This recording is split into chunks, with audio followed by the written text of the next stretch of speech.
AT&T presents Up Close. Hi, I'm Dan Neer. This year, Yes celebrates its 30th anniversary as a band. Things have been quiet since 1994's Talk CD, but over the last few months, the group has released 3 CDs. Keys to Ascension and Keys to Ascension 2, featuring live material from a reunion concert in San Luis Obispo, March 4th, 5th, and 6th of 1996, and Open Your Eyes, featuring all new Yes material. Co-founder Chris Squire chronicles the album's 1997 beginnings. We started writing actually in January of this year, and it had quite an amazing life, really, because Billy and I were writing songs. John was in Hawaii. We were FedExing him 8-track tapes there, and he was adding his bit to it in Hawaii, sending and FedExing it back to us, and we pretty much wrote the songs like that, actually. Has that been done before with you guys? Not really, no. I thought that was pretty unusual. You guys have done many different ways of creating songs, yeah. But this is... That was pretty original. But the great thing about it was it seemed to be working very well, and John was very, very amicable and amiable to sing a lot of the lyrics that Billy and I had written too. So things were moving along at a far greater pace than they usually do for Yes. You know, usually we make an album about every 4 years, but now we seem to be making one every 2 weeks. Well, while you're being so productive, Chris, how about you get this show rolling for us, will you? Hi, this is Chris Squire of Yes. Welcome to Media America Radio's Yes Up Close. You got a great imagination.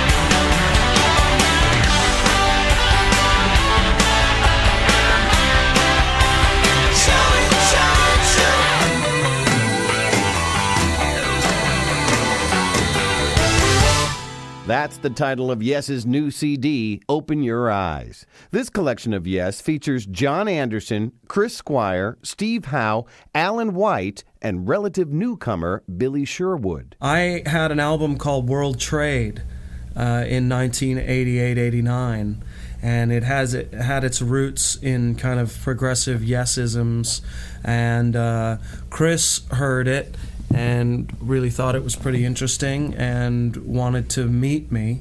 And one thing led to another, and we started hanging out, working together and kind of becoming friends and writing songs. And the first song we wrote together was The More We Live, which is on the Union album. And since then, the relationship has grown, and along the way, I met all of the other individuals in the band, and we became friends. And one thing led to another, and I ended up actually touring with them in '94 with the version, the Talk album. And after that was done, they put the classic lineup back together, and I mixed Keys 1 for them at the studio here. And when that was finished, we had a good time just hanging out at the studio here, and we decided to make Keys 2 together with me producing along with the guys and engineering it here at the studio, and we did the whole thing at my studio. And we were having a really, really good time and getting along really well together. And after that record was over, Chris and I had some tunes lying around, and one thing led to another, and we started sending cassettes around to see if, you know, the other guys wanted to jump in. And to make a long story short, we ended up with the Open Your Eyes record. Billy and Chris formed a band called the Chris Squire Experiment. Here's the experiment's head chef. Actually, the title song, Open Your Eyes, was on the Chris Squire Experiment album, and also so was Man in the Moon as well. A lot of people think a lot more than that came from the Chris Squire Experiment, but it's just those 2 tracks. And Man in the Moon got quite changed too, and John added vocals to it, and Steve added guitar. So, yeah, it's really just those 2 tracks. And of course now I don't have a solo album anymore because it's been pillaged. There can be one No Way We Can Lose from Open Your Eyes, Yes's collection of songs for 1998. Let's let John Anderson take you back 30 years in time. The original Yes was put together in 1968. I was living in London. I've been in London for 3 months.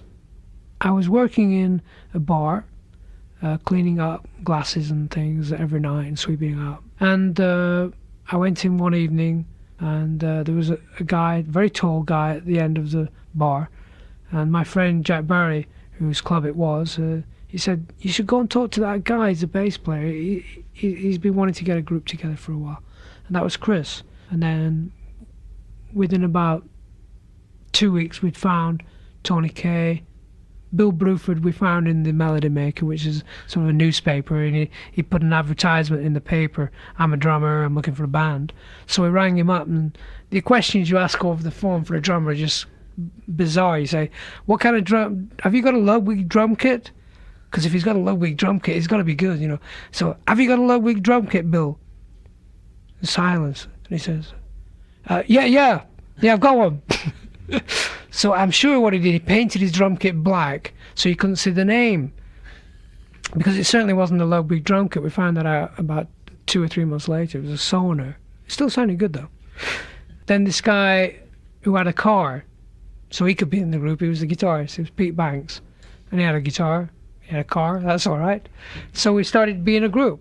And the name Yes came out of a little meeting we had where we knew we had to have a short name because, so we said World, that could be good, Life. And I think Pete Banks said Yes. And I said, "Yes, that's Yes, we can't call it Yes. It doesn't mean anything." Exactly. Well, it's very positive. Okay. So you went out and tried it on your friends, you know. Say, "Oh, you got your band together." You say, yeah. What's the band called?" "Yes." "Well, what's the band called?" And you'd say, "Yes." "What do you mean, yes?" "Well, that's the name of the band." "Yeah, strange," you know.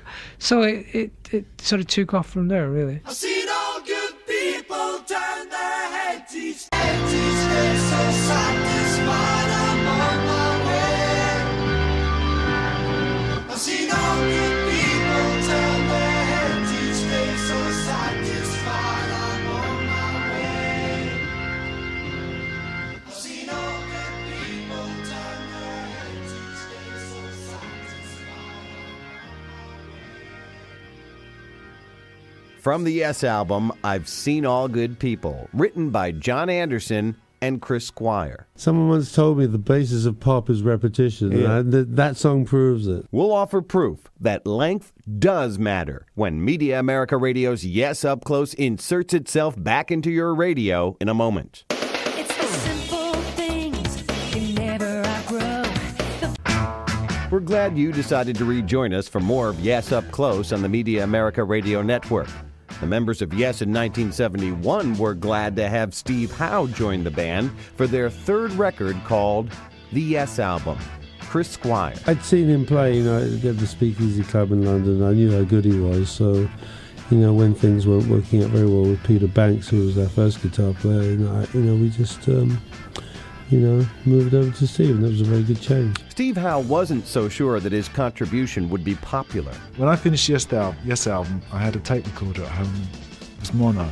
And I listened to the Yes album mono to my first wife. I said, "I don't know if this is any good, but it's definitely got me in it." And that was all I could think. I couldn't see that anybody else would like it. The Yes album was liked by millions. Here's Chris Squire. The main reason that the Yes album was very successful was because it was a very, very warm album. And it had kind of suggestions of the beginning of high tech, as in Yours Is No Disgrace, where we were using, one of the very first Moog synthesizers, the big old thing with all the wires and stuff.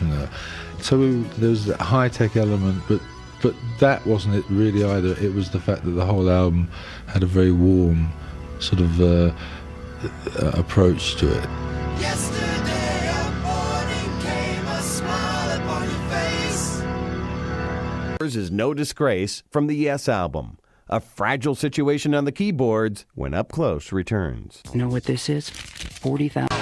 Be all that you can be. Paid for by the U.S. Army. It's the simple. You've cleverly stayed tuned to the Media America Radio Network, and we now reward you with more of Yes Up Close. For nearly 30 years, Yes co-founder Chris Squire has had an aquatic moniker. Now, how did he acquire the nickname The Fish? Well, initially it's a very simple thing. Bill Bruford just, in our early days of touring, generally he and I would share a hotel room, and I just used to sort of really like my showers. I know one day I took a really long shower somewhere in Oslo in Norway. And so long, in fact, it spilled over it, not only into the room, but into the hallway of the hotel. I don't quite know what condition I was in. I think I was trying to get really clean. Anyway, so Bill coined this name, The Fish. Long distance, run around. Long time, waiting to feel the sound.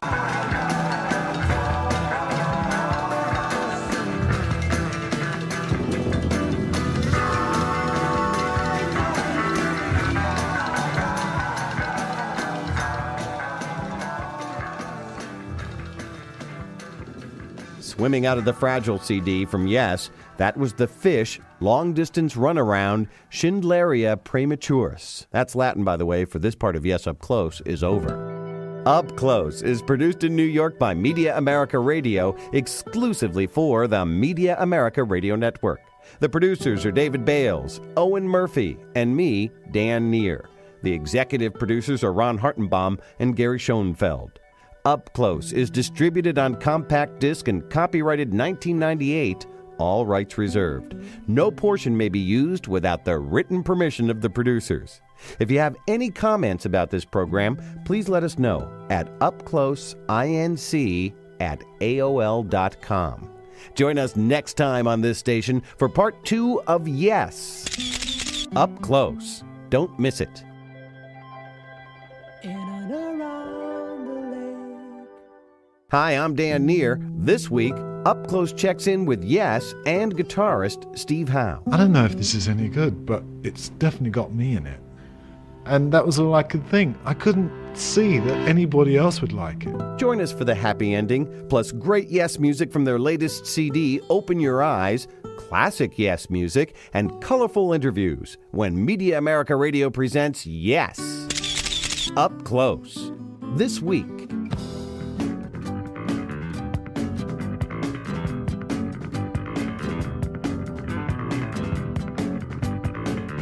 AT&T presents Up Close. When Up Close last passed through your ear canal, you learned about the new Yes album, Open Your Eyes, and new member, Billy Sherwood. We also delved into Yesterday from the beginnings of the band until 1972, the year that the band realized its dream of having one side of an album be one song, the Close to the Edge masterwork. John Anderson. We were really searching for conscious understanding when we were in the 70s, and Close to the Edge was all about self-awareness and are we close to the edge of realization or whatever it is.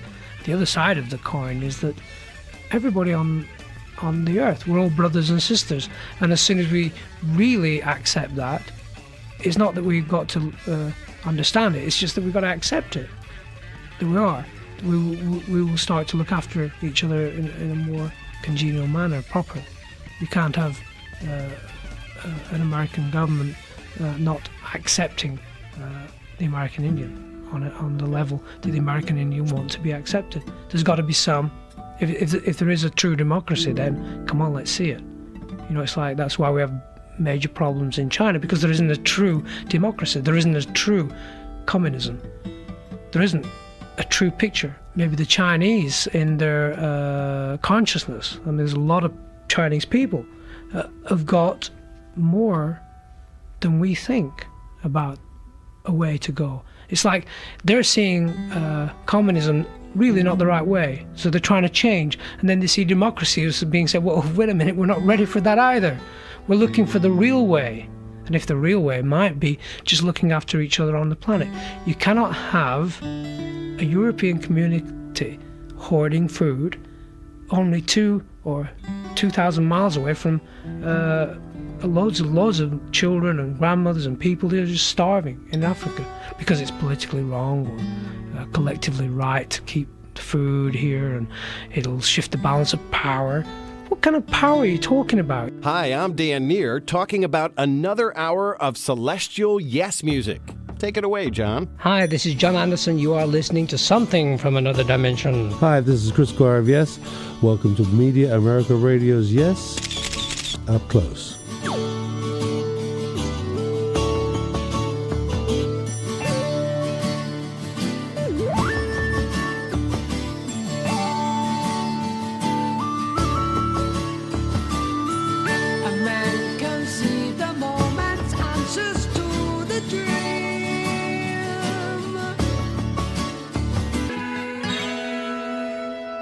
From the magical Close to the Edge CD, that was Yes with And You and I.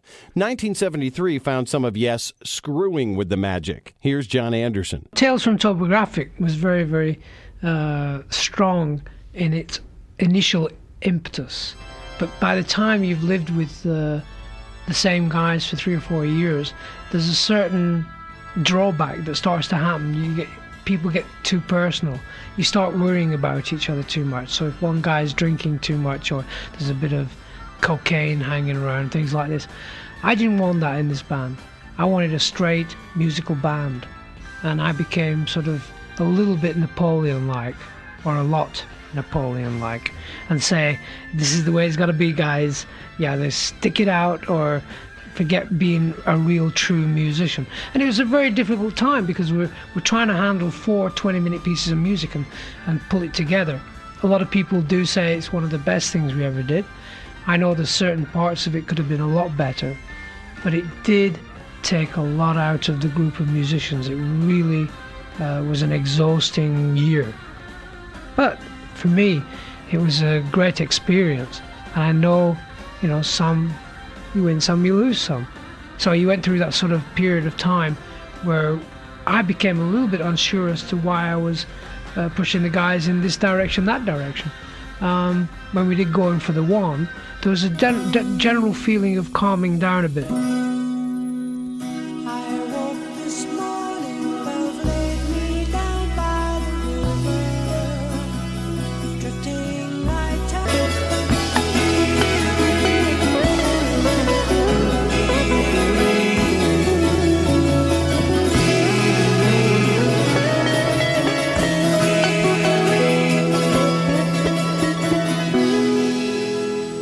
From 1977's Going for the One, Wondrous Stories.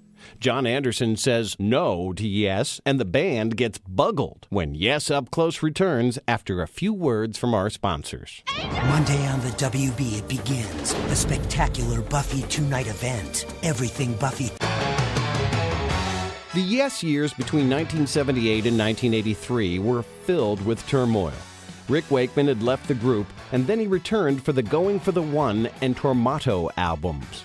After that record, he left again, followed shortly by John Anderson. Yes squired on getting Trevor Horn and Jeffrey Downs from a group called the Buggles, and that version of Yes released an album appropriately called Drama. Here's drummer Alan White. After Drama, Trevor Horn and Jeff Downs I don't think Trevor really was a really frontman singer, as it were. He tended to try and step out of the limelight, especially filling the shoes of somebody like John, who'd been in the limelight for years, and it was a little difficult for him, that tour. But I thought the band was actually great and played well on that Drama tour.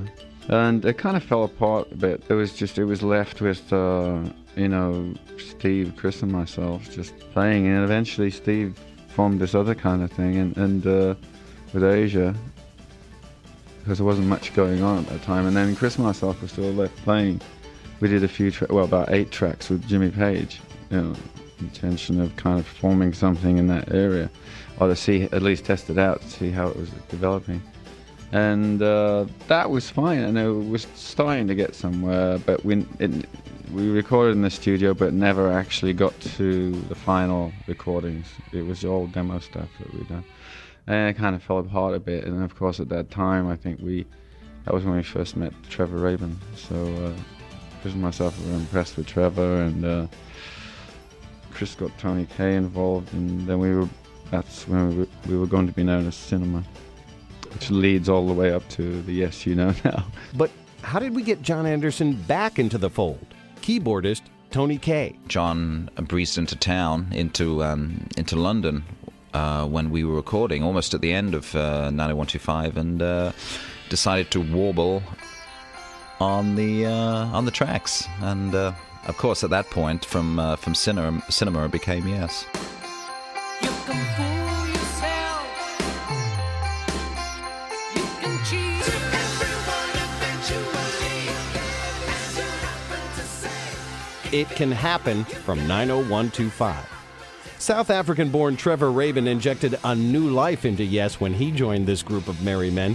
He wrote the band's first #1 single, Owner of a Lonely Heart. But what's his motivation? Just to do as good a stuff as you can, and I mean, Yes is a commercial band, so is because it sells records, you know. I was far less commercial than Yes when I was doing solo albums because they didn't sell as many, you know, so I could say that I was less commercial. It's funny that people are saying, you know, I've brought a commercial influence to the band. I guess in a sense, if you're talking about record sales and the fact that I write songs which are accessible to radio and to top 40, some of what I do is I take some of the blame or claim for that. But as far as Yes selling records, they've always sold records. They've always been a commercial success. So I'm the cult hero. You know, I never sold any records. If we come up with a hit, it's great. We've come up with a hit. In doing things which we want to do, this has happened. Fine. We're not going to throw it out because of that. Move yourself. You always live your life, never thinking of there's a world beside you, I'll be hurrying home. If we're excited, we'll be light. Feeling all the strength on me. They say that we will hide all. But they say that we will hide all. Hi, this is Trevor Rabin of Yes. When we come back with more of Yes Up Close, we'll get inside the big generator. What's an Army Cavalry Scout exercise like? Hold on. Hi, I'm Dan Neer. It took Yes 4 years to follow up the success of 90125. Trevor Rabin explains what happened. Well, we toured for a long time. On and off, we were on the road a year. And then we took some time off. I guess it was a couple of months. And went to Italy for 3 months to record there, did some stuff there. It was painfully slow. We then went to London for 7-8 months. That was pretty slow. We decided then to split company with Trevor Horn, who was involved in producing the record with us. And we came back to Los Angeles and got involved with Paul de Villiers and worked with him on the album. And that's kind of why it took so long. It just, you know, we kind of started again when we came back to LA. We had some of the stuff, but a lot of the stuff we just started again. Innocence, no answer to your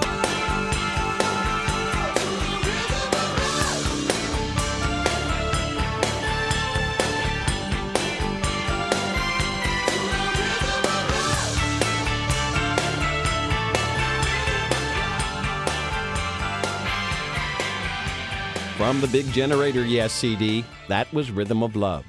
John Anderson quit Yes again shortly after that record. 90125 was a very big album. It had one #1 single, Owner of a Lonely Heart, which Yes had never had before, and another top 20 single as well. And then the idea was, okay, we're going to do a new album and we're going to put 3 hit singles on it, 4 hit singles, and this is all I kept hearing. And we're going to make it exactly like we did the last one. And I said, you can never go back and do the same thing. It never works. You can never go back and have the same party. It never materializes. And no, we're going to do it this way. You just follow us, John. And that was the general feeling. Keep out the way. we're going to make this album, you'll come in and sing it like you did the last one. And it just did not materialize the way I felt it could have gone. I had so many ideas about the big generator I thought was Khashoggi, Adnan Khashoggi, so I wrote all these lyrics about him. And no, we don't want to get personal, political. Oh, what do we want it to be? Oh, it's about love, the big generator, woo, rock and roll and all that stuff. So there was a lot of lot of things going on in my mind that I couldn't get on the Big Generator album. So I had to do other things. I didn't leave LA saying, right, I'm not coming back. It took me 2 months to make that decision, and it was a good decision. The lawsuits flew. Who owned the name Yes? After touring under the moniker of Anderson, Bruford, Wakeman, and Howe, there was a decision between the two factions to call a truce and join forces. When I was with the Big Generator tour, it wasn't really a good unit. It was exhausted. It had spent 2 years making Big Generator album, went straight on tour, and was physically, mentally, and spiritually not happening. So I moved on. I went to Greece, and then I hooked up with Steve and Rick and Bill, thinking, well, let's see what they can do, and realizing that they had a great style. And then I realized that I was working with both bands, and both bands had style, but very different style. Chris, Alan and Trevor and Tony were a real heavyweight rock and roll, seriously big sounding band. And Bill and Steve and Rick were very finesse, with Tony Levin on bass, a lot of finesse there, And I thought, gosh, put them two together, that'd be the way to do it. So that's how it really happened, in a nutshell. Look around, got no place to stay. A Trevor Rabin, Chris Squire composition about homelessness, Lift Me Up, by the 8-member Yes group that appeared on the Union CD in 1991. We'll move into the present and future of Yes when Up Close opens its eyes again. Gee, Tom, it's really perfect skiing up here. The snow. Only on the WB. You're tuned to Media America Radio's Yes Up Close. Okay, so the tour that Yes did behind their Union album was wildly successful. 1994 saw the release of Talk, which featured the 90125 lineup of Yes. And now, in 1998, we have Open Your Eyes with John Anderson, Chris Squire, Steve Howe, Alan White, and newcomers Billy Sherwood and Igor Koroshev. He's from Moscow, and he came here under a political asylum or something just before Perestroika happened, and he lived in Boston ever since, and now he seems to speak fluent English, and he's a very fluent keyboard player as well. So he met John through some computer promotional thing that they were both involved in, and John played his tape to me, and I said, well, the guy seems great, why don't we try him out? And we did, and it worked out great. Look at another song here, Love Shine and stuff like that. This is kind of a cute little reference you got in there, isn't it? You got the 1, 2, 3, 4, 5, 6, 7. All the people. Yeah. Which works on like 3 different levels. It's a Yes reference, it's a Beatle reference, it's the old, exactly. Which is that's kind of nice. Is that done like as a lark? Is that done? Actually, that was my idea. I always come up with the wacky ideas like that, and it's funny you should bring that up, because I was thinking of the Beatles reference when I said, let's sing that, because what was there is all good children go to heaven. I once I said all good people. There you go. Yeah, and so cross-referencing there. You got like people's minds working on several different levels there, Yeah, it's Owner of a Lonely Heart with the ska beat. Oh, that's very cool. Now the ska is not played like it's played on what, a mandolin or something? What is that? Actually, it's Steve and Billy Sherwood on 2 different kind of instruments. So Billy's playing it on guitar, in the Mighty Mighty Bosstones fashion, and Steve, of course, is playing it a little more some kind of 16th century lute or something, whatever it is he uses, and the combination of the 2 things, it's a really good sound.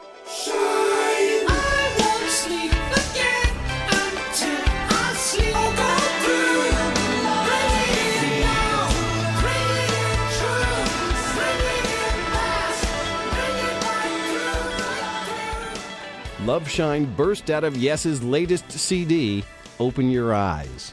With the band playing gigs throughout the world in 1998 and returning to the United States for a summer tour, it seems that they just might fulfill a dream of John Anderson's. We've always said we will reach the year 2000 at the back of our minds. You know, there's a dream that I had once, which I really firmly believe is the true story behind Yes. We were all rehearsing in a very old sort of Gothic cathedral. I was, the band was rehearsing away, and I went for a little walk in this sort of cathedral, and I found this sort of altar which had a light shine, a blue indigo light shining on it.